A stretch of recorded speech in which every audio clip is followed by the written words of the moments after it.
Before the fishery ever started, nothing was going on. People were on welfare, barely working. Well, you only can fish at night, sneak around. But everything came to a head in 1981. There were police everywhere, and they're all well armed too. The way they came in was just something that myself can never forget. There's got to be some violence somewhere. Somebody's got to get hurt bad, and then they wake up.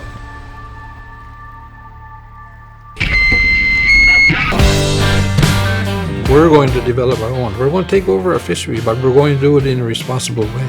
We can take care of our own river. We're simply trying to fish and sustain a way of life as Mi'kmaq. We're a strong and proud community that definitely has self-determination on the mind and in our hearts. Our fisheries is a great example of that. Once I cut these ropes loose, everything for me melts away.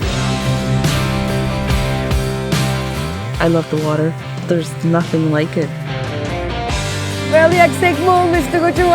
I don't know what's coming. Are we going to hit a hurricane? That's really good. Or not all that great. Jesus. There's going to be breakdowns. There's so many unknowns.